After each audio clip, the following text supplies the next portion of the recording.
Think positive always. Always. Satish मगरांची investment फक्त जमिनीतच आहे का? माणसात आहे जमीन, कारण ते माणसं बरोबर जमीन घेऊन येतात. पैसा काय आहे? समाधान आहे? कमॉडिटी आहे. ओके. गरजेपुरती लागते ती commodity. You can become big but you cannot become respected. पैसा इट्स नॉट एव्हरीथिंग. कारण तो तुम्हाला मोठेपणा देतो पण प्रतिष्ठा देत नाही असं आम्हाला लहानपणापासून शिकवलंय. ते मगरपट्ट्यातल्या 80% बांधकाम इथल्या सेकंड जनरेशन शेतकऱ्यांनी केलंय. नोकरी नाही, शेतकरी मालक नोकर कसा होऊ शकतो? कसं आहे, मोकळा शेतकरी सुद्धा चांगला नसतो. ओके. त्याला सुद्धा कुठेतरी अडकून ठेवायला लागतं की भारताच्या राष्ट्रपतींना तुमच्याशी बोलायचंय किंवा मोदी साहेबांना तुमच्याशी बोलायचंय. तुम्हाला पहिले रिॲक्शन काय वाटणार? नाही, एक तर लँड पुलिंग. बरं. दुसरी गोष्ट त्यांचं म्हणणं होतं की अर्बन डेव्हलपमेंटसाठी एक मॉडेल चांगला सुचलं. त्यावेळेस ते इंडिया 3 बिलियन म्हणून पुस्तक लिहित होते. ते को ऑथर होते त्या पुस्तकाचे. आणि ते इंडिया 3 बिलियन मध्ये त्यांनी आमच्यावर एक अख्खा पॅराग्राफ लिहिला की this can be the model going forward. त्यांनी एक सांगितलं की start small and grow big. वेगळी महापालिका करा म्हणून फार मोठा दबाव आता सध्या सुरू आहे, चर्चा आहे. तर त्याबद्दल तुमचं काय मत? माझा पूर्ण विरोध आहे. हे त्या सोशल मीडियापेक्षा कामातून दाखव ना. डू समथिंग कन्स्ट्रक्टिव्ह ज्याच्यामुळे लोक तुम्हाला लक्षात ठेवतील. पवारांना राजकारण शिकवण्या इतपत आपण मोठे झालेलो नाही. नमस्ते, मी योगेश कुटे. लेट्सअप तुमच्यासाठी घेऊन येते लेट्सअप बिझनेस महाराजा. महाराष्ट्रातील नामांकित उद्योगपती, उद्योजक, बांधकाम व्यावसायिक यांच्या जीवनाविषयीची फिलॉसॉफी, त्यांचं व्यवसायातलं मिळालेलं यश, त्यामागचे कष्ट, प्रयत्न आणि एकूणच नवीन जी पिढी व्यवसायात उतरू शकते त्यांच्यासाठीच्या काही 4 युक्तीच्या गोष्टी, असा हा सगळा भाग आपल्या या सेगमेंटमध्ये असणार आहे. या सेगमेंटची सुरुवात आपण करतोय पुण्यातील प्रसिद्ध, नामांकित आणि एक एल्डरली असं एक नाव घेता येईल असे सतीशदादा मगर. मगरपट्टा सिटी आपण सर्वांनी ऐकलं असेल. शेतकऱ्यांची लँड पुलिंग करून शेतकऱ्यांना भागधारक बनवून त्यांनी पुण्यामध्ये मगरपट्टा सिटी, नांदेड सिटी असे अनेक प्रोजेक्ट उभे केलेले आहेत. एक शेतकरी कुटुंबातील सतीशदादा मगर आज नामांकित व्यावसायिक झालेले आहेत. त्यांच्याशी आज आपण बोलणार आहोत. सतीशदादा, आपल्या लेट्सअपमध्ये मनपूर्वक स्वागत.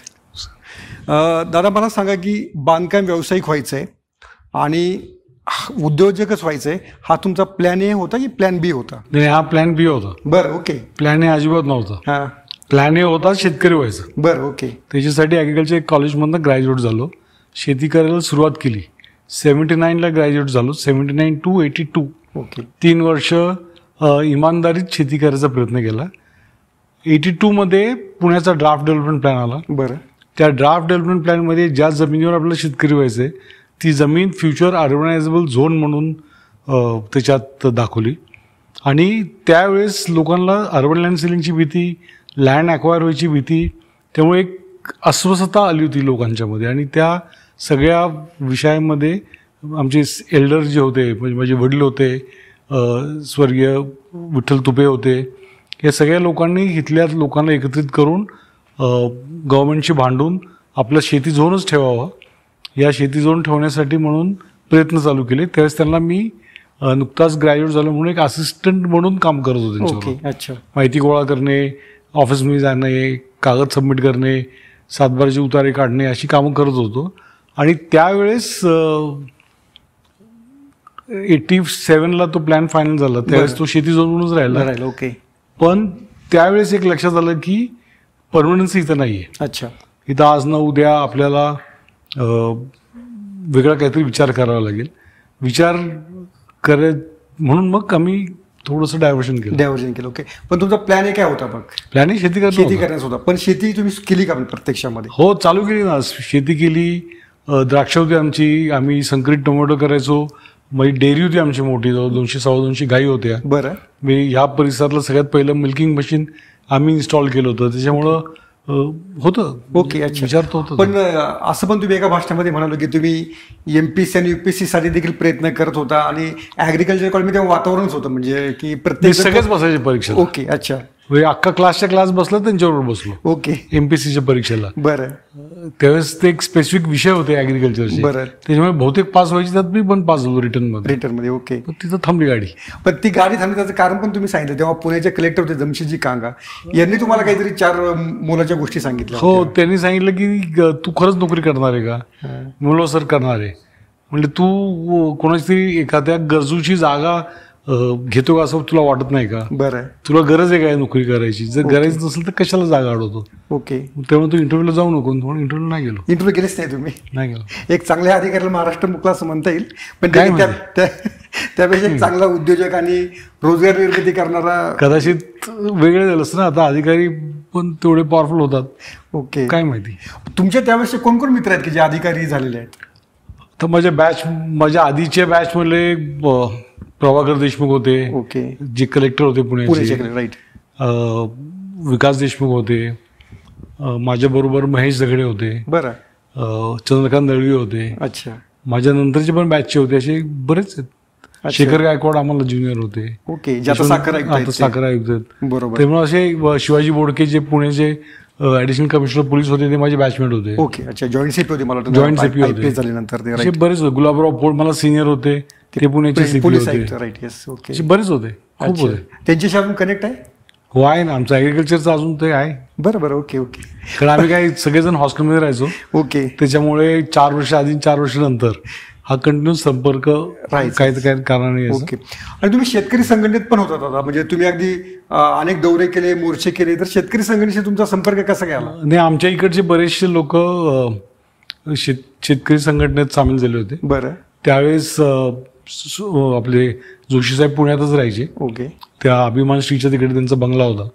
त्यांच्याशी 2-3 वेळा भेट झाली आणि ते ज्यावेळेस बोलायचे की बाबा नाही भाव मिळाला पाहिजे आपल्याला, मिनिमम म्हणजे आधारभूत भाव मिळायला पाहिजे, शेती अवघड आहे, ती व्यवस्थित व्हायला पाहिजे, तिचं ग्लोबलायझेशन व्हायला पाहिजे, हे त्यांचे सगळे विचार पटले म्हणून त्याच्यात जो पण शेती करतो तो पण समाविष्ट होतो. पण शेतकरी संघटना बाहेर पडा असं म्हणजे पुढे तुम्ही कंटिन्यू का नाही गेलं? मग तुम्ही राजकारणात गेला असता किंवा तुमचा यशवंत सहकारी साखर कारखाना होता इथे, त्या सहकारामध्ये यशवंत सहकारी कारखाना माझ्या चुलत्याने उभा केला होता. अण्णासाहेब मगरांनी उभा केला होता. आणि ज्या संस्था अण्णासाहेब मगरांनी उभ्या केल्या त्या संस्थेमध्ये आपण शक्यतो जायचं नाही असं ठरवलं होतं. ओके. म्हणून यशवंत कारखान्यामध्ये माझे वडील डायरेक्टर, आबासाहेब मगर डायरेक्टर होते कारखान्याचे, तज्ञ संचालक बरीच वर्षे होते. बरं. पण मी व्यक्तिशः ठरलं होतं की त्याच्यात जायचं नाही. आणि नंतर मग शहरीकरण पण वाढायला लागलं. भवितव्याचा प्रश्न होता. म्हणजे शेतकऱ्याची जमीन त्याचा एक्झिस्टन्स असतो. ओके. आणि ते एक्झिस्टन्सवरती प्रश्न निर्माण झाल्यावरती मग हे राजकारण जायचा विषय डोक्यानं काढून टाकला. तुम्ही मगरपट्टा सिटीची कन्सेप्ट राबवताना शेतकऱ्यांचं लँड पुलिंग करणं किंवा शेतकऱ्यांना भागधारक बनवणं अशा पद्धतीने तुम्ही मॉडेल राबवलं, तर त्याच्यामागे शेतकरी संघटनेमध्ये काम करण्याच्या अनुभवाचा काही त्याच्या पाठीमागे काही विचार होता? नाही, शेतकरी संघटनेचं म्हणा किंवा आमच्या ॲग्रिकल्चर कॉलेजचं वातावरण म्हणा की भारतामध्ये लँड फ्रॅगमेंटेड आहे. छोटे छोटे जमिनी आहेत. म्हणजे अल्पभूधारक शेतकरी मोठ्या प्रमाणावर आहे. आणि शेतीची प्रगती का होऊ शकली नाही असं त्यावेळेस मला जे वाटत होतं की स्केल नाही म्हणून. ओके. कारण जोपर्यंत तुमच्याकडे स्केल नाही, जोपर्यंत तुमच्याकडे जास्ती जमीन नाही, तोपर्यंत तुम्ही पाहिजे तसं प्लॅन करू शकत नाही, पाहिजे तसं तुम्ही इक्विपमेंट वापरू शकत नाही. हा डोक्यात कुठं ना कुठं तरी तो सारखा विषय होता. कारण प्रत्येक वेळेस छोट्या शेतकऱ्यांचं नुकसान, छोट्या शेतकऱ्यांचं नुकसान हाच विषय शेतकरी संघटनेचा होता. त्यामुळे डोक्यात अशी एक आयडिया होती की जर एकत्रित झालं आणि सामुदायिकरित्या काय केलं ना, आपल्याकडे तशी बरीच उदाहरणं होती. म्हणजे महाराष्ट्रातली शुगर इंडस्ट्री हा तसाच भाग होता. गुजरातची अमूल डेअरी तशीच होती की जिथं कोऑपरेटिव्हमध्ये शेतकऱ्यांनी एकत्र येऊन केलेली एक संकल्पना होती. आणि शेवटी काय होतं की फाईन प्रोडक्ट तयार करायचं. ओके. आणि फाईन प्रोडक्ट तयार करून अमूलने खूप मोठ्या चांगल्याप्रमाणे ती मार्केट केली. म्हणून असं विचार केला की आपल्याकडे जमीन ही फॉर्म आहे, तो फॉर्म चेंज करून जर आपण फाईन प्रोडक्ट केला आणि त्याच्यावर व्हॅल्यू ॲडिशन करून जर आपण त्याच्यातनं काय कमवू शकलो, काय आपल्याला मिळू शकलं तर का नको. आणि ते एकटं करण्यापेक्षा जर आपण सामुदायिकरित्या केलं तर जास्ती फायदेशीर होईल असं वाटलं म्हणून लँड पुलिंग केलं. पण हाच प्रयोग शरद जोशींनी स्वतः केलेला होता. त्यांनी चाकणजवळ एक औद्योगिक क्षेत्र उभं करण्याचा प्रयत्न आंबेठाणमध्ये. तर त्याच्यात आणि तुमच्या प्रोजेक्टमध्ये काय फरक होता की ते अनसक्सेसफुल झालं आणि तुमचं यशस्वी झालं चांगल्या पद्धतीनं? मला वाटतं सगळ्यात महत्त्वाचा फरक म्हणजे आमची कंपनी आहे. बरं. कारण कोऑपरेटिव्ह करायचं नाही मी पहिल्यापासून ठरलं होतं. का कोऑपरेटिव्ह का नाही? तुमचा अनुभव काय होता? कोऑपरेटिव्हमध्ये अनुभव काय नव्हता, पण कोऑपरेटिव्हमध्ये मग काय होतं की वेस्टेड इंटरेस्ट क्रिएट होतो. एखादा जर तुमची सहभाग होणार नसेल, ज्याला एखाद्याला त्याच्यात तुमच्या कामात अडथळा जाण्याचा असेल तर तो अगदी 1 गुंठ्यावाला तो अडथळा आणू शकत होता. ओके. त्याच्यामुळे म्हणलं कंपनी बाय शेअर्स, त्याला गव्हर्नन्स पण चाललं आहे आणि असं एक वाटलं की बाबा याच्यात इंटरफिअरन्स पॉलिटिकली किंवा ब्युरोक्रॅटिक इंटरफिअरन्स होणार नाही. ओके. हा एकच उद्दिष्ट ठेवला होता. ओके. मला वाटतं जोशी साहेबांनी ते तसं नाही करता त्यांनी वेगळ्या प्रकारची कंपनी केली. बरं. आणि ज्यावेळेस तुम्ही इतक्या लोकांना बरोबर घेऊन जाताना थोडंसं अथॉरिटिझम लागतं. ओके. आम्ही फारच लोकशाही टास्क मास्टर लागतो कोणतरी. टास्क मास्टर लागतं, तुम्हाला फर्मनेस लागतो, तुम्ही सगळ्या गोष्टीवर सामुदायिक निर्णय घेऊ शकता का नाही ह्याच्यात मला डाऊट होता. मगरपट्टा तुमच्या एक कल्पना जेव्हा रुंजी घालत होती तेव्हा शेतकऱ्यांना तुम्ही कसं कन्व्हिन्स करत होता? तो एक फार, कारण त्या शेतकऱ्यांना अशा पद्धतीचा प्रयोग पहिल्यांदाच होता आणि आपण जमीन कंपनीला देत आहोत, आपण त्याच्यावर प्रत्यक्ष सातबारा कंपनीचं नाव लागेल, तर त्या भावना केव्हा कशा होत्या त्या? सगळ्यात पहिली गोष्ट म्हणजे आम्ही जमीन विकत घेतल्या नाहीत. बरं. ओके. तेव्हा कंपनीचं नाव सातबारावरती कधी लागलं? प्रोजेक्ट संपल्यावरती लागलं. ओके. अल्टिमेट बॉडीचं लागलं. राईट. आम्ही एकत्रित डेव्हलपमेंट करायची, जॉईंट डेव्हलपमेंट करायची ही संकल्पना आम्ही सगळ्यांनी मांडली होती. पुण्यामध्ये जर तुम्ही पाहिलं आणि कुठल्याही शहराच्या परिसरामध्ये ज्या बाहेरच्या जागा आहेत, म्हणजे ज्या शहराच्या भोवतालच्या जागा आहेत, त्या जागेमध्ये ज्यावेळेस डेव्हलपमेंट होती ना त्यावेळेस ती फ्रॅगमेंटेड डेव्हलपमेंट होती. ओके. बेकायदेशीर बांधकामं मोठ्या प्रमाणात होतात तिथे. म्हणजे पुण्यात नेहमी गुंठामंत्री म्हटलं जायचं. राईट. की गुंठे विकून ना गाडी घोडे घेतल्या, मोठी लग्न केली, अंगावरती सोनं चढवलं आणि नंतर सगळं जायचं. ओके. आणि पुढे काय, म्हणजे जमीन हा एक आपल्याकडे ॲसेट होता, तो एकदा गेल्यानंतर पुढं काय करायचं. राईट. ओके. काही लोक ठीक आहे, त्यातले 5% लोकांनी त्यांचं भवितव्य सिक्युअर केलं, पण 95% लोकांचे हाल झाले. आणि ही परिस्थिती पुण्याच्या भोवतालच्या लोकांची पाहिली असल्याकारणानं ठरवलं होतं की नाही, आपण ह्या पद्धतीने जायचं नाही, आपण एकत्र यायचं, आपण आपली स्वतःची कंपनी करायची आणि व्हॅल्युएशन म्हणजे ॲड करायचं, व्हॅल्युएशन वाढवायचं. आणि आपली प्रगती करताना फक्त आर्थिक नाही पण सामाजिक आणि शैक्षणिक तिन्ही प्रगती शेतकऱ्यांची करावी किंवा आपले जे आजूबाजूचे आहेत, कारण आम्ही पिढ्यानपिढ्या इथं एकत्रित लोकांनी राहिलेले आहेत. ओके. तर ती करावी असं कायम डोक्यात होतं. तर याच्यामध्ये तुमची जेव्हा मगरपट्ट्यामध्ये तुमच्या स्वतःच्या कुटुंबाची जमीन किती होती आणि आता स्मॉलेस्ट फार्मर किती क्षेत्राचा होता तो? आमच्या एकत्रित कुटुंबाची जवळजवळ 30% जमीन होती. बरं. स्मॉलेस्ट फार्मर 5 गुंठ्याचा होता. ओके. याच्यात 5 गुंठे ते तुम्हाला सांगतो की 30% जमीन एका फॅमिलीकडे होती. फॅमिली मी तशी एक नाही म्हणू शकत, आमच्या 7 फॅमिलीज आहेत. ओके. पण एकत्रित राहणाऱ्या. जवळ एक 20% जमीन जी आहे ती पुढच्या अजून एक 12 फॅमिलीची होती आणि 50% जमीन ही उरलेल्या 120 फॅमिलीची होती. याला स्मॉलेस्ट जो फार्मर आहे किंवा 5 गुंठ्यावर तर खूप आहेत. अच्छा. ते जास्त भरपूर आहेत. 1 एकराच्या खाली मेजॉरिटी आहे. अच्छा. मग त्यांना मग त्याच्यामध्ये कन्व्हिन्स करताना काही त्रास झाला की कसं होतं? नाही, त्यांना दाखवलं की आपण काय करायचं. बरं. आज आपण जमीन विकली तर आपल्याला किती पैसे मिळतील. ओके.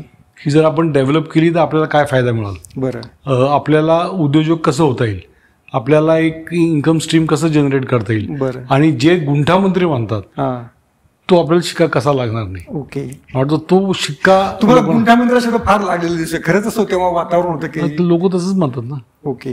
म्हणजे शेतकऱ्यांनी धंदा केला तरी मध्ये जमीन विकून मोठा झाला. ओके. तेव्हा ते कायम असं डोक्यात सलत होतं. ओके. तो शब्द तुम्हाला पूर्णपणे खटखट अजूनही खटकतो. अजून खटकतो. ओके. मगरपट्टा सुरू केली तेव्हा अशी कोणत्या क्षण आला की नाही हे सगळं आपण करतोय ते काहीतरी कुठेतरी अरे फसतं की काय, असं कधी वाटलं? आणि तेव्हा तुमची भावना काय होती? असं कधी प्रसंग आला होता का? नाही, असं वाटलं नाही कधी. ठरवलं करायचं, म्हणजे ओके काहीतरी करायचं आपण. बरं. कागदावरती खूप सोपं होतं. असं वाटलं होतं की असं होईल असं होईल असं होईल असं होईल. ज्यावेळेस कंपाऊंड करायची वेळ आली त्यावेळेस कळलं की आपलं कंपाऊंड 14 किलोमीटर लांब आहे. ओके. त्यावेळेस त्याची व्याप्ती पहिल्यांदा कळाली. ओके. आणि नंतर शेतकऱ्यांनी स्थापन केलेली कंपनी, शेतकऱ्यांनी केलेला प्रोजेक्ट, ओके, आणि त्याचं ज्यावेळेस तुम्ही मार्केटिंग करायला जाता त्यावेळेस तुमच्या कॉम्पिटिटरमध्ये किंवा तुमच्या लोकांमध्ये तुमच्याबद्दल काय भावना असती ही कळल्यावरती काय थोडंसं वाटायचं, पण त्याच्यामुळे खरं जिद्द आली. राईट. अच्छा. की लेट्स डू इट, म्हणलं करूया आपण. काय शेतकऱ्यांना समजावणं सोपं होतं की गव्हर्नमेंटला सांगणं, त्यांच्याकडनं पॉलिसी करून? शेतकऱ्याला फार सोपं होतं, कारण फॅमिली बॅकग्राऊंड होती.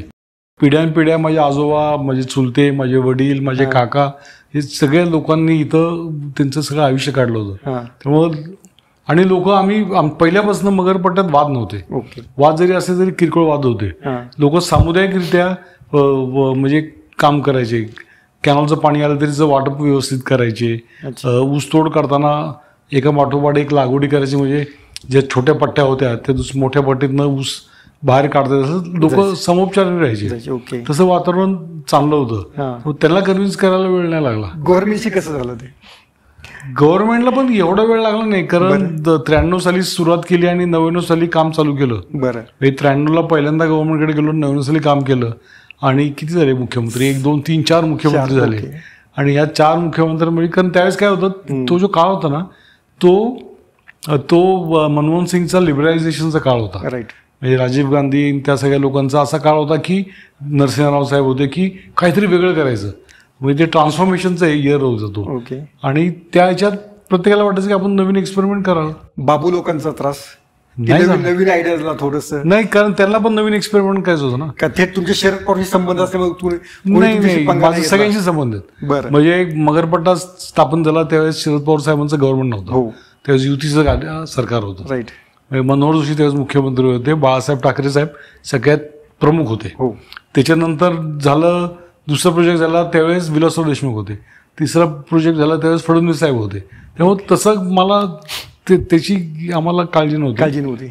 पण असतात शेवटी काय, त्यांना सुद्धा कोणतरी तोंड दाखवायचं असतं, त्यांना सुद्धा उद्या काही मिसफायर झालं तर अंगावर यायचं नव्हतं. त्यामुळे सगळे ताऊन सुलावून करत होते. नाही, मला कोणाच्याबद्दल तक्रार पण नाही. ओके, अच्छा. पण एकाही तुम्ही भागधारकाला म्हणे या मगरपट्टा सिटीमध्ये नोकरी दिलेली नाहीये, ही वस्तुस्थिती आहे का? हा, नाही दिली, कारण मालक कधी नोकर होऊ शकत नाही. बरं, ओके. तो मालक आहे, पण त्याच्या पण रिॲक्शन आले असतील? नाही, त्याला सांगितलं आपण धंदे करायचे. बरं. आपण उद्योजक व्हायचे. प्रत्येक फॅमिलीमध्ये आम्ही उद्योजक तयार केले. ओके. त्याला म्हणजे सगळे मगरपट्ट्यातले 80% बांधकाम इथल्या सेकंड जनरेशन शेतकऱ्यांनी केले. राईट. हे सगळं लँडस्केप तुम्ही पाहता त्याचं मेंटेनन्स मॅनेजमेंट त्यांनी केलेलं आहे. ओके. फक्त ज्या हायली टेक्निकल गोष्टी त्यांनी केल्या नाहीत. ओके. त्याच्यामुळे नोकरी नाही, शेतकरी म्हणजे मालक नोकर कसा होऊ शकतो? अच्छा, तो मालकच असतो ना. ओके. त्याला कोणी सांगायचं हे काम कर ते काम कर? त्यामुळे तुम्ही पण त्याला आम्ही उद्योजक व्हायला प्रेरित केलं. ओके. तिथं मदत केली आम्ही, कारण कसं आहे, मोकळा शेतकरी सुद्धा चालला नसतो. ओके. त्याला सो कुठेतरी अडकून ठेवायला लागतं. बरोबर. त्यामुळे नाही, आणि त्याला ती एक प्राईड फॅक्टर आला पाहिजे ना. राईट. की मी जमीन डेव्हलप करतोय पण मी पण उद्योजक आहे. ओके. या गोष्टी त्याच्या डोक्यात जायला पाहिजे. रजनीकांतच्या शिवाजी या पिक्चरमुळे म्हणे या मगरपट्टा सिटीला एक उत्पन्नाचा नवीन सोर्स निर्माण झाला, तर तो किस्सा नक्की काय होता? काय झालं, त्याच्या आधीच आम्ही एक आपल्याकडे इंडियन लोकांना ना या ऍक्टर्स बरोबर खूप फॅसिनेशन असतं. बरं. त्याच्या आधीच एक सिनेमाचं शूटिंग इथं झालं आणि ते आम्ही फुकट दिलं. बरं. आम्हाला वाटलं आमचं नाव कुठतरी येईल.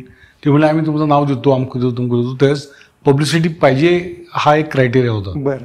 तिने शूटिंग केलं, इतकी घाण केली सगळीकडे, तशीच गेले सगळं टाकून. आणि तो सिनेमा शेवटपर्यंत पाहिल्यावरती अगदी तो शेवटचा दी एंड येतो ना, त्याच्या आधी कुठेतरी एक आपलं नाव पास झालं. छोटं ज्याला 2 वेळा सिनेमा पाहिल्यावर लक्षात आलं की आपलं नाव इथं आहे. ओके. त्याच्यापासून ठरवलं की अजिबात सुद्धा यांना कोणाला जागा द्यायची नाही. बरं. मग रजनीकांतची ज्यावेळेस टीम आली त्यावेळेस ते म्हणायचे की आम्हाला इथं बरेच दिवस शूटिंग करायचे, हे करायचे ते करायचे. तर त्यांना जाण्याकरता म्हणून एक रक्कम सांगितली. बरं. की एवढे पैसे दिले तर आम्ही तुम्हाला शूटिंग करा, नाही आमचे नियम आहेत. ओके. ते म्हणले थोडं एक 10% कमी करा. बरं. ते 10% कमी केलं तर मोठी रक्कम होती. बरं. मग त्यांना ठरवलं की हे एक उत्पन्नाचा स्रोत आहे. ओके. आपल्याकडे जागा चांगली आहे, आपण सगळं क्रिएट केले आणि आपल्याकडे मोठी कम्युनिटी आतमध्ये आहे. त्या कम्युनिटीला त्यांच्या ऍक्टिव्हिटीसाठी पैसे लागतात, तर आपण ठीक आहे शूटिंग करूया, त्याचे पैसे आपण ह्या कामासाठी खर्च करूया. रजनीकांतची भेट झाली का त्या काळात? तो होता इथे? हो, किती 15-20 दिवस होते. ओके. ही त्यांची शिवाजी युनिव्हर्सिटी हीच होती. ओके. अच्छा. त्याच्यामुळे त्यांची भेट झाली. पण ती काय एवढं आपल्याला ऍक्टर लोकांचं म्हणजे ते जाऊन आपल्यासारखीच माणसं आहेत, फक्त ते स्क्रीनवर वेगळी दिसतात. ओके. पण रजनीकांतपेक्षा मोठा जो किस्सा आहे किंवा एक अनुभव आहे तो डॉक्टर APJ अब्दुल कलामांचा. आणि त्यांच्या ऑफिसमधून तुम्हाला फोन आला, तुम्ही फोन कट करत होते खुशाली, कसं काय घडलं असं? अहो, जर तुम्हाला उद्या फोन केला की भारताच्या राष्ट्रपतींना तुमच्याशी बोलायचंय किंवा मोदी साहेबांना तुमच्याशी बोलायचंय, तुम्हाला पहिले रिएक्शन काय वाटणार? प्रँक कॉल आहे की काय? अच्छा, तसंच वाटलं. बरं. फोन आला, दिल्लीचा नंबर दिसत होता. बरं. की the president would like to speak to you, असं म्हणल्यावर बंदच केलं ना. अच्छा. पहिल्यांदा बंदच करणार. तुमची इमिजिएट रिएक्शन काय होती? कशाला प्रेसिडेंट तुम्हाला फोन करेल. बरं, मग पुढे काय झालं त्याचं? मग परत आला फोन की don't cut the phone, I am calling from राष्ट्रपती भवन, ओके. प्रेसिडेंट साहब आपसे बात करना चाहते हैं. बोललो. काय बोलले म्हणजे काय होतं नाही, कशासाठी? त्यांनी म्हणलं की मी माहिती घेतली आहे, मी एक पुस्तक लिहितोय आणि मला हे मॉडेल खूप चांगलं वाटतं, ह्याच्यावरनं मला माहिती पाठवता की भेटता. मी म्हणलं साहेब भेटू शकतो. बरं, कधी भेटणार म्हणजे तुम्ही आता बोलतो, मी हैदराबादवरून येतो. तेव्हा तुम्ही हैदराबादला होतो आम्ही, कामानिमित्त हैदराबादला गेलो. बरं, लगेच बसतो म्हणलं, फर्स्ट प्लेन पकडून येतो. ओके. दुसऱ्या दिवशी जाऊन भेटलो चांगलं. किती वेळ चालली बैठक ती? एक 20-22 मिनिटं चालली. काय काय विचार असेल ती? त्यांनी सगळी माहिती इंटरनेटवरनं काढली होती. ओके, अच्छा, आधी ते तयार होते, प्रिपेअर होते सगळे. कम्प्लीट त्यांना माहिती होती, सगळं माहिती होतं. बरं. You was a brilliant person. एवढं त्यांच्या पुढे आपल्याला बोलायची म्हणजे ते धारिष्ट पण होत नव्हतं. फक्त म्हणलं की मला एकदा व्हिजिट करायची. बरं. मग व्हिजिट करायला त्यावेळेस ते प्रेसिडेंट असताना सिक्युरिटी करण्यासाठी परवानगी दिली नाही. बरं. ते म्हणजे से बिल्डिंग्स मोकळ्या करायला लागतील, ओके. तशी करता येत नव्हतं. पण नंतर त्याच्यानंतर ज्यावेळेस ते रिटायर झाले त्याच्यानंतर तिथे येऊन ITच्या लोकांशी त्यांनी वार्तालाप केला बराच वेळ. त्यांनी काय भावलं म्हणजे काय नक्की त्यांना असं का वाटलं की तुमच्याशी बोलावं म्हणून? नाही, एक तर लँड पुलिंग. बरं. दुसरी गोष्ट त्यांचं म्हणणं होतं की अर्बन डेव्हलपमेंटसाठी हे एक मॉडेल चांगलं असू शकतं. त्यावेळेस ते इंडिया 3 बिलियन म्हणून पुस्तक लिहित होते. ते को ऑथर होते त्या पुस्तकाचे, आणि ते इंडिया 3 बिलियनमध्ये त्यांनी आमच्यावर एक अख्खा पॅराग्राफ लिहिला की this can be the model going forward. Okay okay. Inclusive growth model हा त्यांचा त्यातला विषय होता. ओके. या सगळ्या वाटचालीमध्ये शरद पवार यांचं नेहमीच तुम्हाला सहकार्य राहिलं. तर शरद पवार एकूण या सगळ्या वाटचालीमध्ये तुम्ही शरद पवारांकडे कसं पाहता आणि काय त्याचं महत्व आहे तुम्हाला वाटतं? कसं माहिती आहे का की एक विजन जे लागते ना, बरं, ते विजन मला नाही वाटत त्यांच्याशिवाय मी कुठल्याही पॉलिटिशियन तेवढ्या लेवलवर पाहिलेलं. ओके. एक साधी गोष्ट आहे की ज्यावेळेस 82 ते 87 काळामध्ये आमच्या झोनिंगचा प्रॉब्लेम चालला होता त्यावेळेस ते विरोधी पक्षात होते, वसंतदादा मुख्यमंत्री होते. त्यावेळेस ते नुकताच मोठा प्रॉब्लेम झालेला तो पुलोचा. ओके. त्याच्यानंतर परत ते गव्हर्नमेंट आलेलं. ते समाजवादी काँग्रेसमध्ये होते. त्यावेळेस त्यांनी एक कसा म्हटले की ज्यावेळेस आमचे हे सगळे सिनियर्स त्यांना भेटायला गेले की बाबा विचार करा, दिवस बदलत आहेत, तुम्ही शहरात आहात, 62 सालापासून आम्ही 61 सालापासून महानगरपालिकेत आहे, आज ना उद्या डेव्हलपमेंट होणार आहे. मग तुमच्याकडे 2 पर्याय आहेत म्हणले, एक तर ही का जमिनी विकून खाली कुठं जाऊन जमिनी घ्यायच्या किंवा इथंच काय करायचं तुम्ही विचार करा. ओके. हा पहिला थॉट त्यांनी दिला. अच्छा. नंतर एकदा म्हणजे मराठा चेंबरचं डेलिगेशन जाणार आहे सॅन होजेला. अच्छा. त्यावेळेस प्रतापराव पवार मराठा चेंबरमध्ये सक्रिय होते. बरं. तर का नाही जात त्याच्याबरोबर? भाई त्याच्यानंतर मी मराठा चेंबरचा मेंबर झालो, मी मेंबरचा नव्हतो. नंतर तुम्ही प्रेसिडेंट पण झाला? हा, नंतर नशिबाने प्रेसिडेंट झालो. सॅन होजेला गेलो, तिथं IT म्हणजे ती सनराईज इंडस्ट्री, म्हणजे मी 97चं सांगतोय. ओके. 97ला IT आपल्याकडे कुणी विचार तरी केला होता का? बरोबर. मी एकदा हिंजवडीला घेऊन गेले. हा MIDCचा प्लॅन आहे. जशी तुम्ही ह्या ज्या कल्पना आहेत, म्हणजे कसं आहे की त्यांचं एक आहे की ते तुम्हाला दिशा देतात. अच्छा. पण त्या सावली मागत चालण्याचे काम तुमचं असतं. ओके. ती आमच्यासाठी एक आदर्श सावली होती की ज्याच्या मागे मागे आम्ही चाललो आणि त्याचा आम्हाला उपयोग झाला. ओके. तर हे विजन आलंच नसतं. इंटरनेटवर अजूनही व्हिडिओ आहे की पवारांसोबत NDTVची मुलाखत आहे. NDTVचा कॅमेरा सोबत 24 तास पवारांसोबत आहे आणि यशवंतराव गाडगे यांच्या घरामध्ये पवारसाहेब तुमची यशवंतरावांना ओळख करून देत आहेत की हे सतीश मगर म्हणून. तर काय नक्की तो किस्सा? तो 99च्या आधीच आहे. आम्हाला वाटतं 98ची इलेक्शन आहे. त्या लोकसभेची इलेक्शन आहे. त्यावेळेस विठ्ठल तुपे कलमाडींच्या विरोधात पुण्यात उभे राहिले होते. राईट. काँग्रेसकडनं आणि कलमाडी साहेब भाजपच्या पाठिंब्यावरती अपक्ष राहिले होते. बरोबर. त्यावेळेस त्या इलेक्शन कारण विठ्ठल तुपे साहेब हे आमच्याकडे मगरपट्ट्यातच लिहिले होते. बरं. इथंच राहिलं होते, मगरपट्ट्यातच राहिले होते. त्या संदर्भात त्यांना भेटायला गेलो होतो. बरं. ओके. काहीतरी माहिती द्यायची म्हणून गेलो होतो. पण तुम्ही तेव्हा ऍक्टिव्ह म्हणजे प्रचारात किंवा निवडणूक एक स्ट्रॅटेजीमध्ये ऍक्टिव्ह होता तुम्ही तेव्हा? नाही, काय काम सांगतील साहेब ते करायचे. ओके. पण राजकारणात नव्हतो. पण बिहाइंड द सीन आपण जसं म्हणतो की बिहाइंड द सीन काय नाही, आपण थोडे मोठे नाहीत बिहाइंड द सीन व्हायला. पण त्यावेळेस ती साहेबांसाठी प्रेस्टिज इलेक्शन होती. ओके. विठ्ठल तुपे वर्सेस कलमाडी. अच्छा. आणि त्याच्यामुळे त्या संदर्भात गेलो होतो. त्या संदर्भात तुम्ही गेले होते. तुमच्याही घरामध्ये मोठा वारसा होता. तुमचे चुलते अण्णासाहेब मगर की जे आमदार खासदार अशा मोठ्या पदावर गेले. तेव्हा राजकारणात म्हणजे सहज मार्ग होता तुम्हाला तो राजकारणात येण्याचा, तो तुम्ही टाळला की काय झालं नक्की त्याच्यामध्ये? नाही, तसे आमच्याकडे खूप वारसे आहेत. माझे आजोबा पुण्याचे पहिले महापौर होते. बरं. म्हणजे आईचे वडील बाबूराव सणास. ओके. अच्छा. अण्णासाहेब बावन्न साली पहिल्यांदा आमदार झाले. माझे सासरे सुद्धा पुण्याचे महापौर होते. नंतर तुमचे सासरे म्हणजे शिवाजीराव ढेरे. शिवाजीराव ढेरे. ओके. तेव्हा तो वारसा मोठा आहे. बरं. पण अण्णासाहेब ज्यावेळेस एक्सपायर झाले, हो. 79 झाली, त्यावेळेस माझं वय 20 वर्षाचं होतं. बरं. आणि 25 वर्ष कमीत कमी लागतात. हो. त्याच्यानंतरच्या 5 वर्षात 3 इलेक्शन झाले. ओके. ते 82 इलेक्शन झाली, परत 84 झाली, आणि इतके नवीन नवीन पुढे राहिले की मग मला जाऊ देत, आपलं काम नाही येत. पण आता अनेकदा म्हणतात की तेव्हा ती चर्चा नव्हती का? आता म्हणजे कसं, आता पुण्यामध्ये काही बाय इलेक्शन झाले, लगेच त्यांच्या कुटुंबातल्या लोकांना उमेदवारी दिली किंवा न दिली, त्याच्यावरनं बरेच वाद झाले. तर तेव्हा असं काही कोणी नव्हतंच ना पुश करणार तुमचं नाव? नाही, माझे वडील तयार नव्हते. बरं. घरात मोठा मीच होतो त्याच्यानंतरच्या पिढीत. म्हणजे काका तयार नव्हते. बरं. आणि वय वसत नव्हतं. ओके. पण तेव्हा झालं, पण नंतरच्या टप्प्यामध्ये यावं असं वाटत होतं का? तुम्ही आधी विठ्ठल तुपेचा किस्सा सांगताय, काय की सर्व पक्षीय राजकीय लोकांशी चांगले संबंध असल्यामुळं. बरं. का चांगले संबंध राहिले तर त्याला कॉम्पिटिटर नाही. ओके. म्हणजे किंवा ठीक आहे, आपले चांगले मैत्री आहे, आपले संबंध चांगले, पण आपल्याला कॉम्पिटिशन नाही. ओके. राजकारण आपल्या विरोधात येणार नाही, त्याच्यामुळे लोकांना बरं वाटायचं ना. त्याच्यामुळे मैत्री पण वाढायची. मी मगरपट्ट्याचा ठराव महानगरपालिकेमध्ये बापट साहेबांनी मांडला. ओके. अच्छा. त्यावेळेस आमचं फॅमिलीचं बॅकग्राऊंड काँग्रेसचं. बरोबर. बापट साहेब बीजेपीचं, पण त्यांनी ठराव मांडला ना. का मांडला तर त्यांना माहिती, हा बाबा कधी कॉर्पोरेटर होणार नाही, कधी आमदार होणार नाही, कधी त्रास देणार नाही. आणि कल्पना पण इनोव्हेटिव्ह होती, त्यामुळे पण असेल. म्हणजे ही तुमची जी कल्पना होती, हा, ती पण इनोव्हेटिव्ह होती. पण ठीक आहे, I mean politics is not everything. तुम्ही लोकशाही, त्याबद्दल काही रिग्रेट आहे आता? नाही, अजिबात नाही. लोकशाहीमध्ये असताना तुम्ही राजकारणाचा तिटकारा करू शकत नाही. ओके. कारण शेवटी लोकशाही आहे. बरोबर. You get what you deserve. कारण तुम्ही मतदान करत असता. त्यामुळे राजकीय संस्कृतीशी, राजकीय जी वाटचाल आहे त्याशी तुम्ही समरस असणं गरजेचं आहे. बरोबर. पण त्यात भागच यायला पाहिजे थोडीच आहे. तुम्ही मित्र पण राजकारणात ठेवू शकता ना. ठेवू शकता. राईट. ओके. तसं आहे. मग तुमच्या काही खिशात असं म्हणता येईल का, काही खिशात राष्ट्रवादीचे नेते, काही खिशात? नाही, माझ्या खिशात नाही, माझ्या खिसाच नाही. माझ्या हृदयात तुम्ही म्हणा, एका कप्प्यात राष्ट्रवादी, एका कप्प्यात भाजप, एका कप्प्यात काँग्रेस, एका कप्प्यात शिवसेना, उद्धव ठाकरे, शिवसेना, शिंदे गट, सगळे सगळे सगळे असं झालं. असं झालेलं. खिशात नाही, खिशात. तुमच्या लाईफस्टाईल बद्दल पण फार चर्चा असते की म्हणे तुम्ही नेहमी इकॉनॉमिक क्लासनंच प्रवास करता, बिझनेस क्लासनं कधी जात नाही. कुठल्या डोमेस्टिक फ्लाईटला तर बिझनेस क्लास नाही, पण ठीक आहे, इकॉनॉमिक क्लास आहे. आता जेव्हा होतं तेव्हा पण तुम्ही अगदी, आता काय बरोबर कोण ना कोणतरी असायचं. बरं. आपण पुढे बसायचं, त्यांना मागे बसायचं, तेवढंच बरं वाटायचं नाही. बरं. ओके. म्हणून मग बरोबर जायचं. आता स्वतःचं चार्टर आहे?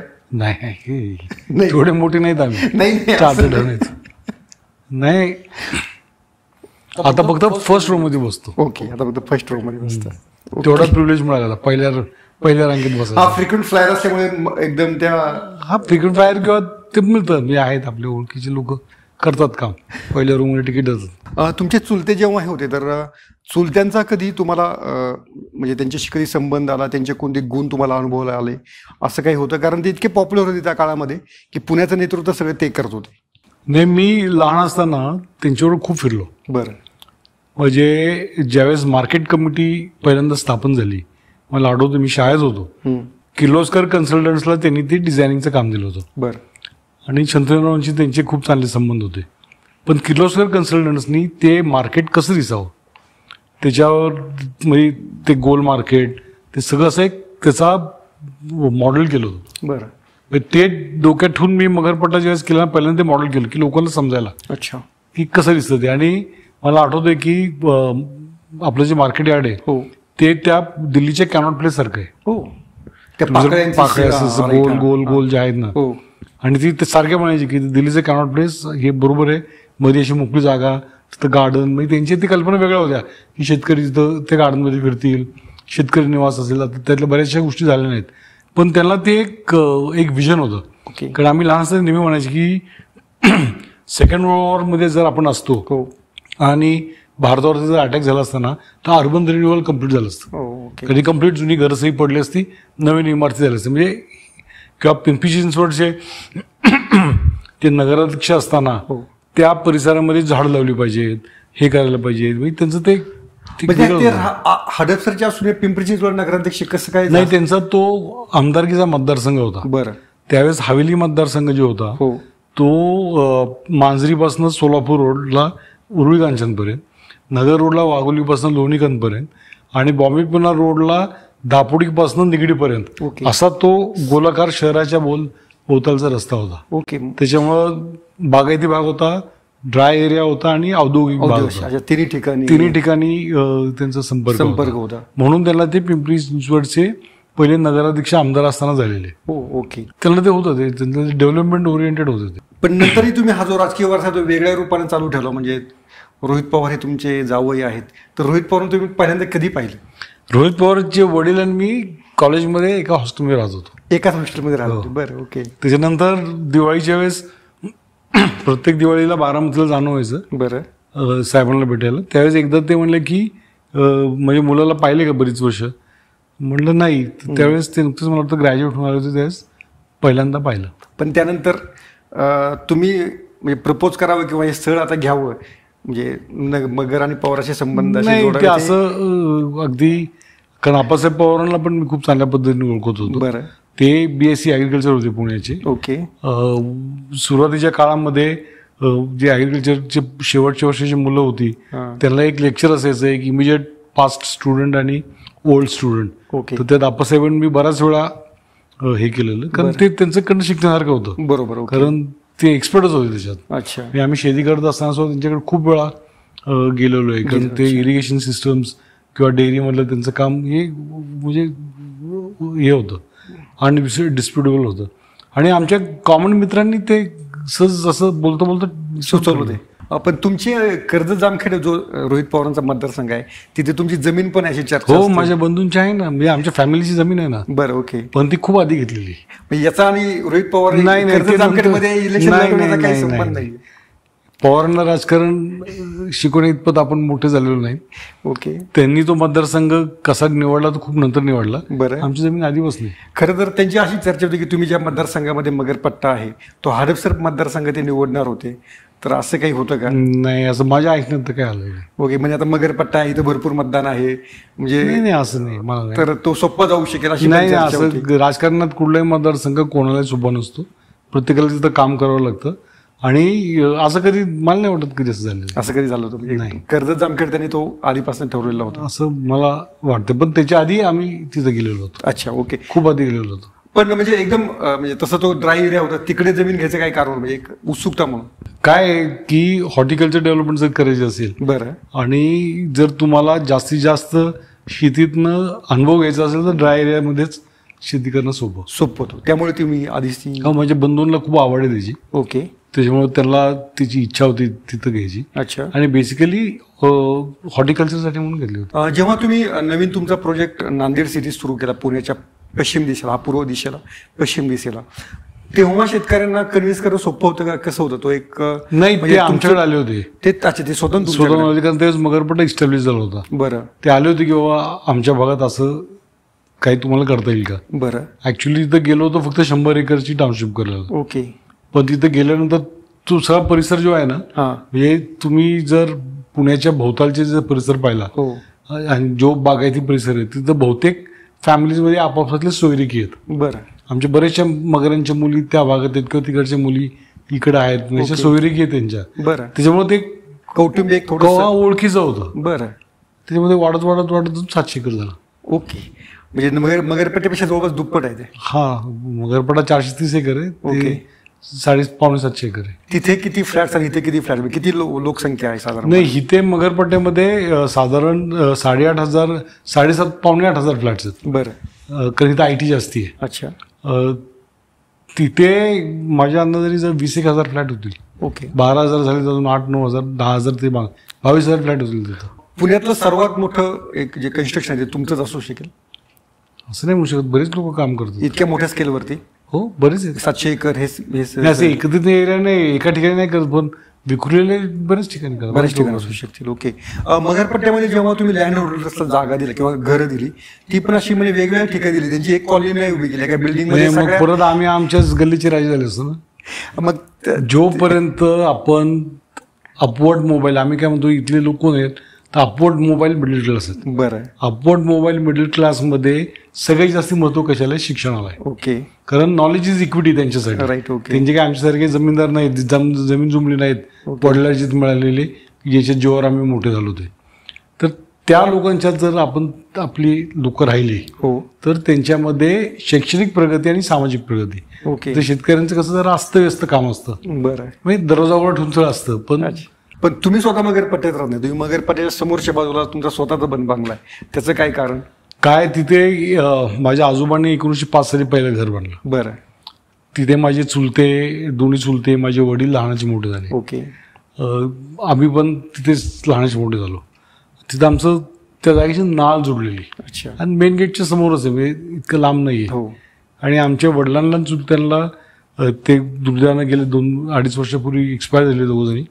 पण त्याला काय म्हणायचं की इथला आपला जन्म आहे, त्यांचं ते भावनिक नाराज होतं, म्हणून आम्ही तिथं विस्थापित नाही झालो. ते घर म्हणे फार प्रचंड मोठं आहे. हा, तिथं लोक किती राहतात? किती? म्हणजे आम्ही 23-24 लोक राहतो.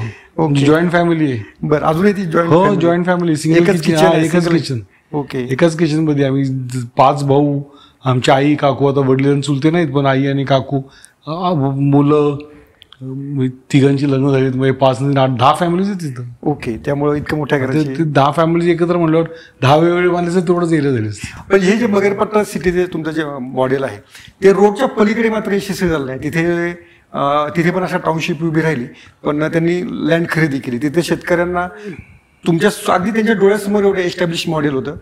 त्यामुळे मग ते त्यांनी मॉडेल काय त्यांनी 2003 आम्ही 2000 साली काम चालू केलं. हो. डिसेंबर 99ला आमचं भूमिपूजन झालं. 2000 साली आम्ही काम चालू केलं. सुरुवातीचा काळ होता. हो. याच्यात काय अडचणी येणार आहेत, शेतकऱ्यांच्या कंपनीवर लोक विश्वास ठेवणार का, कसं होणार, हे सगळे होत्यात ना. म्हणजे आमच्याही मनात धाकधूक होती, फ्लॅट घेणाऱ्याच्या मनात ही धाकधूक होती, गव्हर्नमेंटच्या मनात पण संशय होता. अच्छा. तर ती रिस्क आपण घ्यायची का, त्याच्याऐवजी आपण आपलं करायचं का, त्यांना वाटलं असेल. ओके. त्यामुळे त्यांनी जमिनी विकून विकल्या त्यांनी. ओके. जेव्हा तुम्ही मगरपट्टा बांधायला गेली तेव्हा तुम्ही HDFC बँकेकडे HDFCकडे, तेव्हा बँक नव्हती तेव्हा, 100 कोटी रुपयाचं लोन मागितलं होतं, तेव्हा त्यांनी तुम्हाला फक्त 2 कोटी रुपये दिलेले होते. हो, दीपक पारेख साहेबांना भेटायला गेलो होतो. तेव्हा चेअरमन HDFC लिमिटेडचे चेअरमन होते. साहेबांनीच अपॉइंटमेंट घेऊन दिली, कारण कुठलीच बँक आम्हाला पैसे देणार. ओके. कुणीच उभं करा ना. मग त्यांच्याकडे गेल्यावरती लोकांनी सांगितलं की असं प्रोजेक्ट रिपोर्ट करायला लागतो, तसं मागणी करायला लागती, एवढं करायला लागणार आहे. आम्ही 100 कोटीचा प्रोजेक्ट रिपोर्ट घेऊन गेलो. बरं. ते म्हणले एवढे पैसे घेतले तर ते फेडणार कसे, त्याचं व्याज कसं भरणार. त्यापेक्षा म्हणले त्यांनी सांगितलं की start small and grow big. हो. ते म्हणले तुम्ही 2 कोटीतून सुरुवात करा, कष्ट करा, विका, तुमचं सेल्फ सफिशियंट, तुमच्या पायावर उभे राहा. ओके. तुम्हाला लागली तर आम्ही मदत करतो. तर त्यांनी त्या 2 कोटींना आम्ही सुरुवात केली. मला वाटतं 48 लाख रुपये कॉर्पोरेशनला भरले. अच्छा. त्यातलं काही जी फी असेल ती फी सुरुवातीची, आणि त्यातनं काम चालू केलं. आणि नंतर मग त्यांनी कायम सपोर्ट केला. ओके. कायम सपोर्ट केला, त्याच्यामुळे ते वाढले. दीपक पारेख यांनी कधी आले होते स्वतः मगरपट्टासाठी? 2-3 वेळा आले होते. ओके. त्यांचं काय मत, म्हणजे त्यांनी काय शब्दात? नाही, ते कसं होतं, ते पण एक विजनरी होते. बरं. त्यांनाही एक नवीन कॉन्सेप्ट त्यांना पटला. बरं. त्यांनी फुल हार्टेड सपोर्ट केला. त्यामुळे आम्ही HDFC सोडून कोणाची बँकिंग केलंच नाही. ओके. आता तुमच्या HDFC बँकेमध्ये ठेवी असतील भरपूर, त्या अर्थानं म्हणजे आता लोन घ्यायची त्या अर्थाने नाही. आता प्रत्येक प्रोजेक्ट वेगवेगळा आहे. हा प्रोजेक्ट वेगळा आहे, ह्याचे शेअर होल्डर्स वेगळे आहेत. ओके. नांदेड सिटीच्या प्रोजेक्टमध्ये मगरपट्टा शेअर होल्डर आहे. बरं. ॲज अ कंपनी, पण तिथले शेतकरी तिथले शेअर होल्डर आहेत. ओके. दोन्हीच्या प्रोजेक्टमध्ये मगरपट्टा शेअर होल्डर आहे. म्हणजे मगरपट्टा कंपनी जी आहे, जी इथले शेअर होल्डर ते सगळीकडे शेअर होल्डर डायरेक्टली इनडायरेक्टली आहेत. बरोबर. त्यामुळे ही कंपनी फंडिंग करते किंवा काय करते, आणि ते प्रोजेक्ट चालू. कारण लहान प्रोजेक्ट नाही ना, 700 एकर बांधायचं मिसळून थोडंसं मोठं आहे. परत कोविड येतो, परत काय काय येतं. तर मग असं जेव्हा हे येतं, जेव्हा आता म्हणजे तुमच्यावर गुंतवणूकदारांचं म्हणजे एका अर्थानं त्यांनाही तुम्हाला आधार द्यायचा आहे, कस्टमरला सांगायचं आहे, तर असं कधी बिझनेसमध्ये निराशा कधी येते? नाही, कशाला यायला पाहिजे. Okay. Think positive always. Always. Okay. पण जेव्हा तुम्ही आता हे सगळं मोठं करता तेव्हा पुण्याच्या आजूबाजूला मी सगळं पाहिलेलं असतं. काही बिल्डर अडचणीत आलेले आहेत, काही तुरुंगात जावं लागतं. ते काय नक्की कुठे नाही, mismatch काय झालेलं असतं? फायनान्शियल मॅनेजमेंट हा त्याचे जरा म्हणजे नवीन उद्योजकांना ते जरा थोडंसं कसं आहे माहिती का, खूप पूर्वी मला एका मोठ्या व्यक्तीने सल्ला दिला की म्हणजे बॅलन्स शीटला 2 भाग असतात. बरं. एक डावी बाजू असते, एक उजवी बाजू असते. तर ते मला सिम्पल म्हणले की फक्त एवढं समज की the left side is not right. तुमच्या डाव्या बाजूला जर बरोबर नसेल तर there is nothing left on the right. तुमच्या ॲज साईडला काही नसणार. बरोबर. हे 4 वाक्य त्यांनी सांगितल्यावरती ते कायम डोक्यात डोकले. आणि शेवटी कसं माहिती का की प्रत्येकाला सगळं कृषी वाटतं पण प्रत्येक सगळं नाहीये. ओके. म्हणजे अतुल चोरडे मॅरेटची चेन बांधू शकतात, सतीश मगर बांधू शकतो का नाही बांधू शकत. ते रिअलायझेशन होणं खूप महत्वाचं आहे. ओके. म्हणजे मगरपट्ट्याकडे 2000 एकर जमीन आहे पण ती कोणाची आहे, ती शेतकऱ्यांची आहे. ती विकत घेतली का नाही, पण नाही त्यांच्याकडे 2000 म्हणून 500 एकर जमीन विकत घ्यावी, ती इकॉनॉमिक्स बसत नाही. ओके. त्यामुळं कुठे कुठे हे ठोकताळे ज्यावेळेस बदलतात. आणि एक मला HDFCने शिकवले पहिल्यापासून की highest input cost and lowest output कॉस्टवर कॅल्क्युलेट करा. ओके. म्हणजे तुमची विक्रीची किंमत सगळ्यात कमी आणि खर्च सगळ्यात जास्ती कॅल्क्युलेट करा. मी जर प्रत्येक वेळेस स्पेक्युलेशनवर कॅल्क्युलेशन केलं आणि फॉरवर्ड ट्रेडिंग केलं तर ते चालत नाही. ओके. त्यामुळे ते अडचणी येऊ शकतात. कोविडचे 2 वर्ष केवढे होते त्या कोविडच्या काळामध्ये त्या अर्थात तुम्हालाही आर्थिक म्हणजे बाकीच्या काही अडचणी जाणवल्या? नाही, आम्ही काम चालू ठेवलं. त्यावेळेस जवळजवळ 3 स्कीम्स आम्ही कम्प्लीट केल्या. ओके. अच्छा. IT मध्ये लोक कामाला येत नव्हते पण त्यांनी आमचं भाडं बंद नाही केलं. बरं. कारण त्यांचे सर्व्हर्स आमच्याकडे होते, त्याच्यामुळं यंत्रणा चालली. ओके. आम्ही कोणाला ले ऑफ केलं नाही, बिनपगारी कोणाला ठेवलं नाही. परत आम्ही मॅनेजमेंट करतो, म्हणजे आम्ही टाउनशिप मॅनेजमेंट करतो. त्यामुळे आम्हाला ती स्पेशल कॅटेगरी खाली पासेस मिळत होती येण्याकरता. ओके. त्याच्यामुळे लोक यायचे. आम्ही त्यांना आश्वासन दिलं की कोणालाही त्रास घाबरू नका, त्रास झाला तर आपलं दवाखाना आहे, हॉस्पिटल आहे. अच्छा. त्यामध्ये तुमचं कंटिन्यू ते सुरू राहिलं सगळं, चालू होतं सगळं. दादा, जेव्हा तुम्ही कंपनी सुरू केली, पुण्यात सुरू केली, शेतकऱ्यांची कंपनी आणि पुणेरी ग्राहक, तर त्याच्यामध्ये काही किस्से सापडले का? ग्राहकांनी तुमच्यावर कसा विश्वास ठेवला? सुरुवातीच्या काळामध्ये एक तर 434 एकरची स्कीम पुण्यात होऊ शकते ह्या लोकांचा अजिबात विश्वास नाही. पुणेरी ग्राहक हडपसर पुण्यासाठी लांबच आहे. ओके. ते परगावच होतं ते. पण आम्ही कॉन्सन्ट्रेशन कुठं केलं की डिफेन्स एक मोठं मार्केट आहे पुण्यात. बरं. डिफेन्सची खूप लोक ही पुण्यात रिटायर होतात. मग आम्ही मार्केटिंग काय केलं की सदर्न कमांड जवळ, इथनं पुढे गेला की तुम्ही त्यांचं हॉस्पिटल जवळ, एअरपोर्ट जवळ, ह्या हिशोबाने मार्केटिंग करून सुरुवातीला ती लोक आणायला म्हणजे त्यांना आकर्षित करायला सुरुवात केली. 2000 साली ते केलं. 2001 साली मी पहिली ITची बिल्डिंग बांधायला सुरुवात केली. ओके. 2003 साली पहिली बिल्डिंग आम्ही ताबा दिला. आणि त्यावेळेस काय नशिबाने आमचं काय झालं की right product at the right place. Okay. म्हणजे त्यावेळेस IT नवीनच होती. IT पार्क पुण्यात हिंजवडी सोडून दुसरं कोणी करत नव्हतं. सगळ्यात पहिल्यांदा आम्हीच ते रिस्क घेतलेली. आणि मग एकदा ITचे लोक यायला लागल्यावरती मग काय गरज नाही. मगरपट्टा हे पुणेरी नाही, मगरपट्टा पूर्ण कॉस्मोपॉलिटन आहे. ओके. पुणेरी नांदेड सिटी. अच्छा. म्हणून मगरपट्ट्यातली तुम्ही नावं पाहिजे असं इंग्लिश नाव आहेत. अच्छा. नांदेड सिटी मध्ये नाव पाहिजे आसावरी, मधुवंती, शुभकल्याणाची नाव आहेत. ह्या नांदेड सिटीचा ग्राहक आणि मगरपट्टा सिटीचा ग्राहक याच्यामध्ये काही गुणात्मक फरक जाणवतो तुम्हाला? मगरपट्टा सिटीचा ग्राहक हा स्थलांतरित आहे. ओके. 80 जवळ 75-76% लोक ही परगावात इथे येऊन स्थायिक झालेली आहेत. बरं. मग ते कॉस्मोपॉलिटन आहेत. अच्छा. ते नवीन ठिकाणी येऊन त्यांचे रूट्स जमवण्यासाठी प्रयत्न करतायत. नांदेड सिटी म्हणजे कोथरूडचं एक्सटेन्शन नांदेड सिटी. ओके. असं समजलं जातं. त्यामुळे असंच आहे ते. चोखंदळपणाचा काही किस्सा आहे का? भरपूर. एखादा किस्सा की मराठीत पाठीने लिहिल्यापासनं तुम्ही इंग्लिशमध्ये बोलता इथपासून सगळं झालं. ओके. मग तुम्ही बदललं त्यानुसार? नाही, मी पण पुणेकरच आहे ना. मी जर बदललो तर मी पुणेकर नाही. त्यामुळे तुम्हाला पण दाखवून द्यावं लागेल पुणेकर आहे त्याच्यामध्ये. मी वैसे हूं. याच्यामध्ये जेव्हा IT मध्ये आता मगरपट्टी किती लोक काम करतायत? प्री कोविड जवळजवळ 1,10,000 लोक होते. हो, 1,10,000. हा. आता हळूहळू आता 48-50 हजारावरती आता पोचलेत. Post Covid. कारण ते वर्क फ्रॉम होम काम चालू झालं ना. बरोबर. पण प्री कोविड जवळ 1,10,000 लोक काम करतात. पण आता रस्त्यांवरती गर्दी कमी दिसल्या म्हणजे तुमच्या मगरपट्टा सिटीमध्ये. हा सुट्टी आहे. अच्छा. हा सॅटर्डे. पण 1 लाख लोक जेव्हा असेल तेव्हा ते केव्हाच होतं. केव्हा असंच होतं. ओके. पण तुम्ही जेव्हा एवढी मोठी मगरपट्टा सिटी बांधली, पण जो रोड आहे मेन म्हणजे बाहेरचा सगळं जो अख्खं सोलापूरचं ट्रॅफिक, नगरचं येणारं सगळं ट्रॅफिक, त्या रोडला प्रचंड जाम होतं. तर तो रोड थोडासा मोठा केला असं तर आणखीन. आम्ही ज्यावेळेस मगरपट्टा करत होतो ना, त्यावेळेस आम्ही सजेशन दिलं होतं बरं की हा रस्ता तुम्ही 30 मीटर 45 मीटर करा. बरं. कारण ताबा आम्हालाच द्यायचा. हो. आम्ही आतमध्ये काम करतो. ओके. म्हणजे तुम्ही जागा सोडायला मोकळे होतो. पण त्यावेळेस काही लोकांना असं वाटलं की रोड मोठा करतील, रोडच्या बाजूला दुकानं करतील. बरं. आणि रोडवर ट्रॅफिक जमा करतील. ओ अच्छा. आता त्यांना 1.5 किलोमीटर रांग दुकानाची कोणासाठी करायची? एक सुद्धा आमच्या बाउंड्री लाईनवर दुकान नाही. आम्ही म्हणलं आम्ही कंपाऊंड बनतो, आम्ही आतमध्ये बिल्डिंग घेतो. ओके. पण लोकांना वेगळं वाटलं.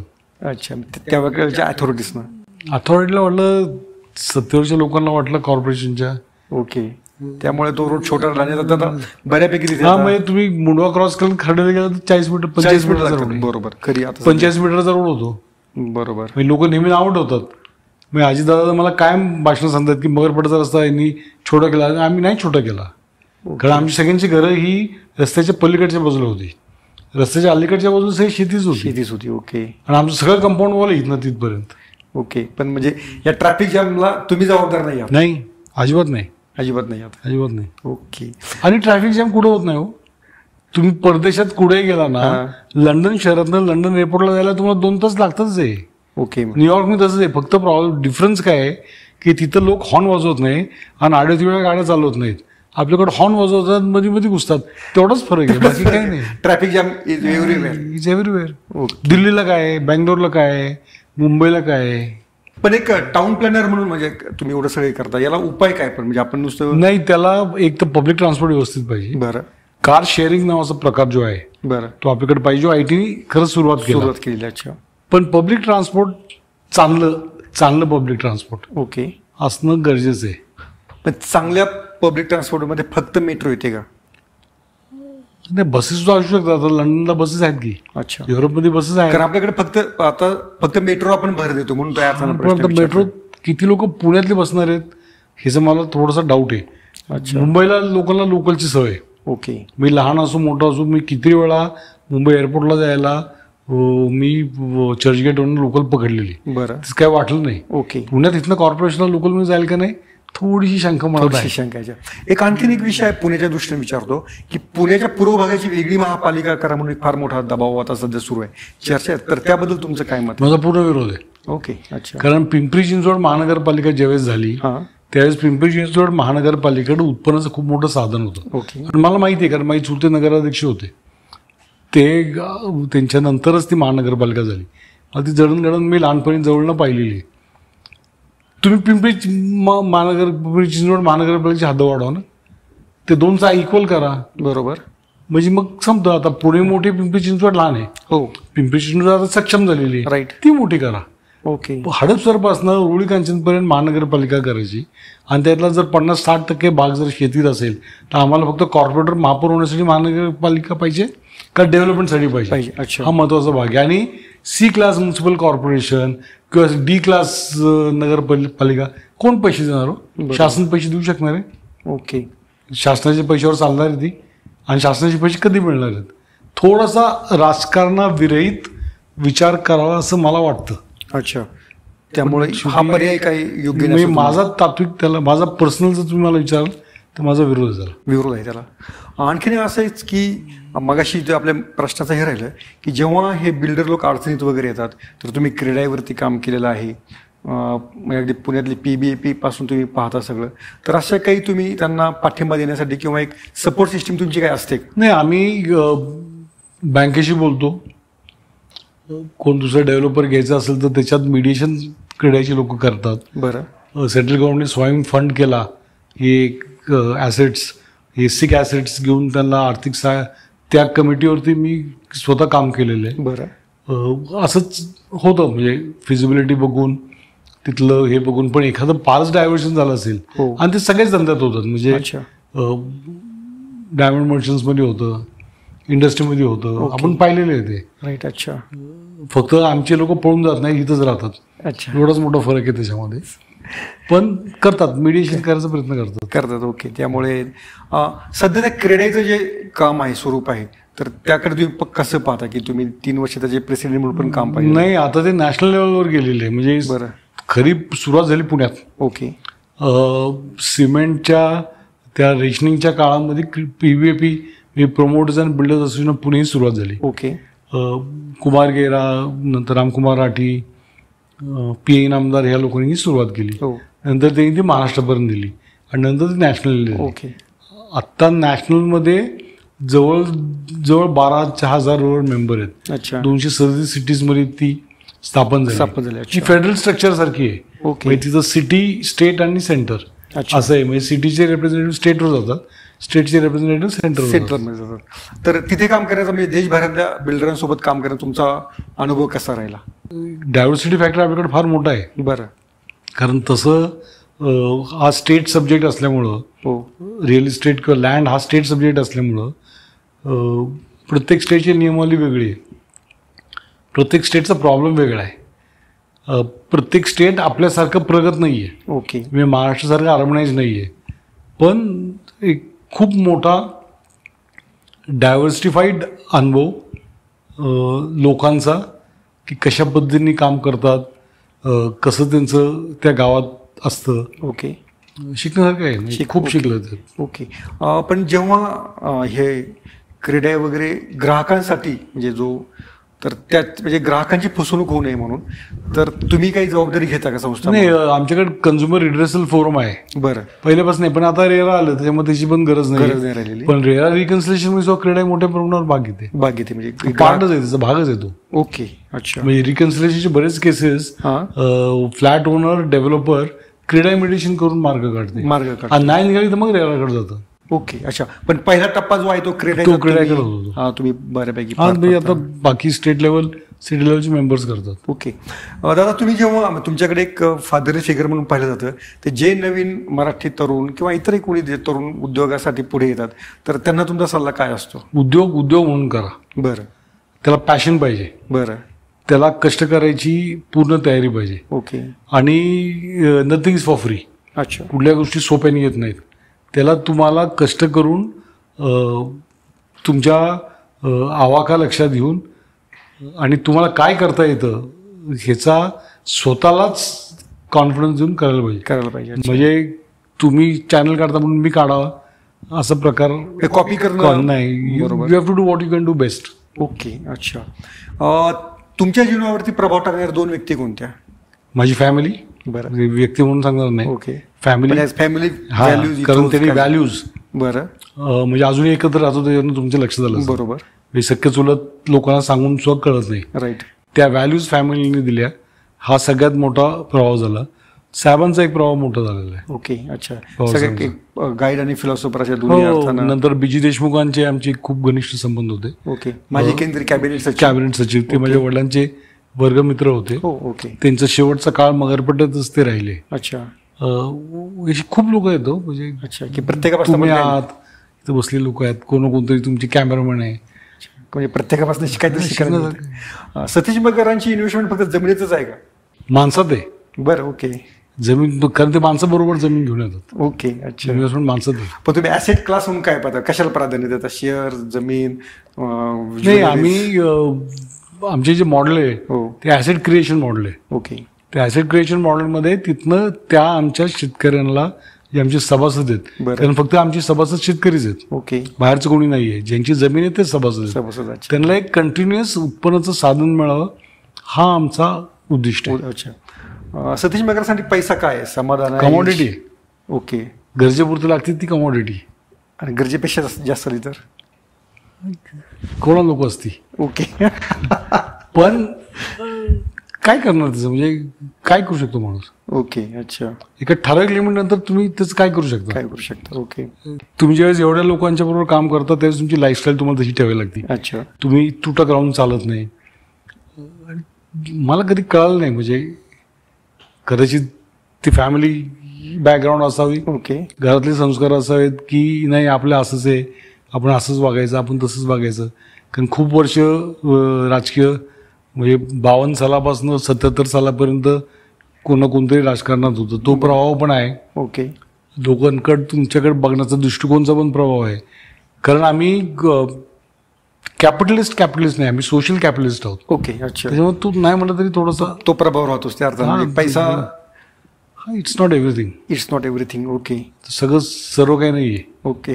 कारण तो तुम्हाला मोठेपणा देतो पण प्रतिष्ठा देत नाही, असं आम्हाला लहानपणापासून शिकवलंय. Okay. You can become big but you cannot become respected. पण हे माझं म्हणजे अनेकदा हे जे मी जेव्हा वाक्य ऐकतो हे श्रीमंताकडनं ऐकतो, पण जेव्हा आपण तुमचा स्ट्रगलचा टाइम असतो तेव्हा मनी इज एव्हरीथिंग असतं. असं काय नाही, मी तुम्हाला तो सांगितलं money comes if you do it in that way. Okay. बघा पैसे सही कमवतात, चांगल्या मार्गाने कमवतात, वाईट मार्गाने करतात, पण money with respect is something which is important. अच्छा. त्याला तुम्ही जास्त महत्व देतो. फावल्या वेळेमध्ये तुम्ही काय करता, म्हणजे फावल्या मिळतो का हा एक पहिला प्रश्न, आणि मिळत असेल तर तुम्ही काय करता?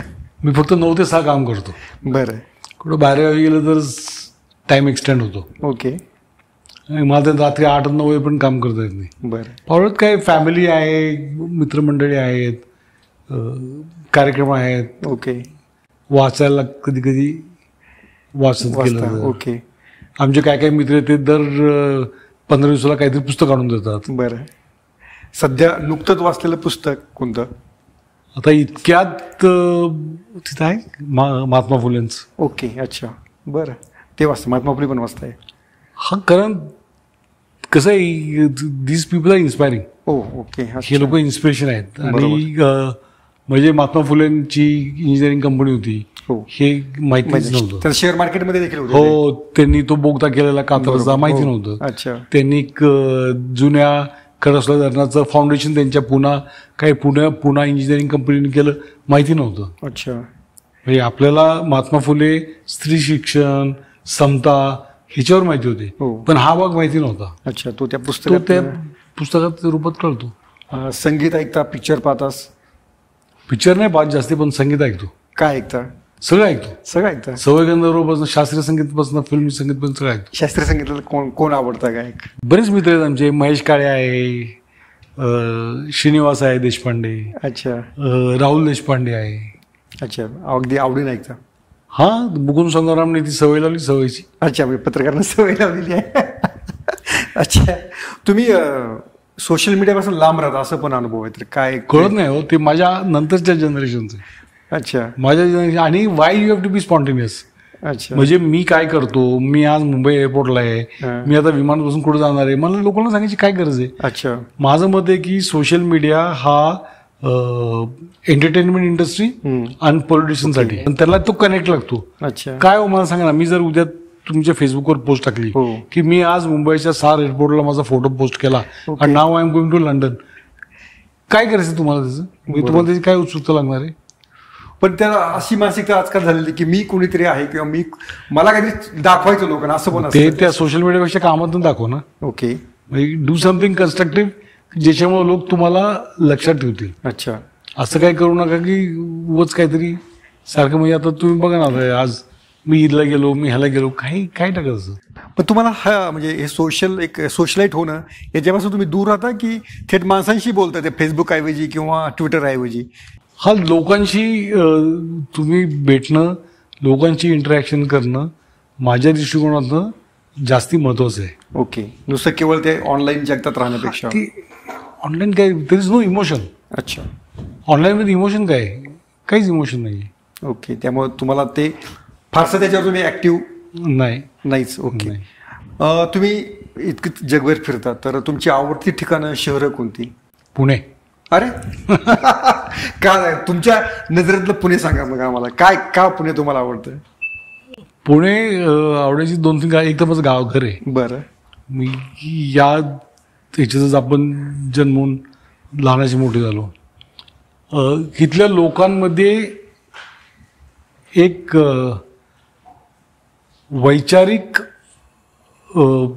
पातळी आहे ना, म्हणजे पुण्यातल्या 2 लोकांचे 3 ओपिनियन असतात. ओके. ते कधी एकत्र येत नाहीत आणि ते एक म्हणजे असं व्हायब्रंट चर्चा करणारे पुणेकर. ओके. म्हणून मला पुणे आवडतं.